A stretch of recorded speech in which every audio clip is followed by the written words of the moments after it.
PTAB. General knowledge can't provide missing claim limitations. The acting director of the United States Patent and Trademark Office, USPTO, has issued a memorandum to the Patent Trial and Appeal Board, PTAB or Board, stating that as of September 1, 2025, every petition for inter partes review (IPR) must specify where each element of a claim at issue is found in a prior art patent or printed publication. Under 35 U.S.C. Section 312, A(3), an IPR petition must identify, in writing and with particularity, each claim challenged, the grounds on which the challenge to each claim is based, and the evidence that supports the grounds for the challenge to each claim. Under 37 CFR Section 42.104b4, the IPR petition also must specify where each element of the claim is found in the prior art patents or printed publications relied upon.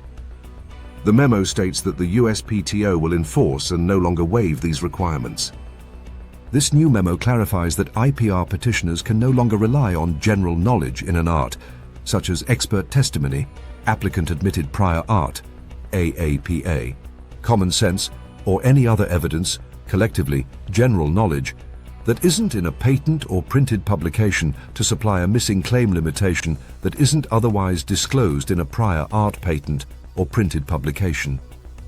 However, general knowledge may still be used in an IPR to support a motivation to combine or to demonstrate the knowledge of a person having ordinary skill in the art. This new memo supersedes 2020 and 2022 memos on the subject. According to the memo, this is consistent with the Director's broad discretion to prescribe regulations to ensure the integrity of the patent system, the efficient administration of the office, and the ability of the office to timely complete proceedings.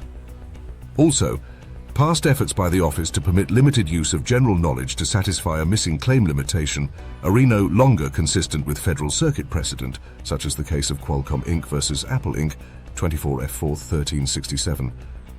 In Qualcomm, the Federal Circuit held that AAPA does not form the basis of a ground in an IPR petition, but may be used as evidence of the background knowledge of a person having ordinary skill in the art.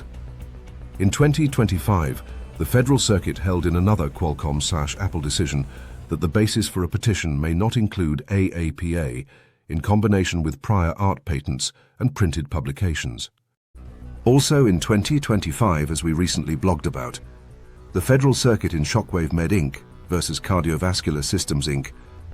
clarified that AAPA evidences general knowledge in the relevant art, and that general knowledge can be used to supply a missing claim limitation. This new memorandum supersedes the Shockwave decision. According to the memorandum, strict enforcement of Rule 104b4 will provide a clear means for 1. Identifying the petitioner's legal and factual basis for satisfying the threshold for instituting IPR, and 2. Providing the patent owner with notice as to the basis for the challenge to the claims.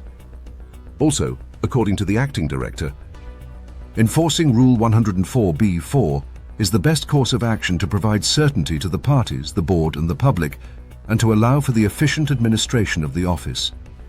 As the National Law Review explains, the USPTO's memorandum has significant implications for both petitioners and patent owners alike. Petitioners will want to rely on the express disclosures in the prior art patents or printed publications to teach each and every claim limitation of the challenged patent, instead of using AAPA, expert testimony, common sense, or other evidence to supply a missing claim limitation. Conversely, patent owners may want to carefully scrutinize petitions for reliance on general knowledge beyond motivation to combine, and the knowledge of a person of ordinary skill in the art, Posita. Need expert advice navigating through the US IP system?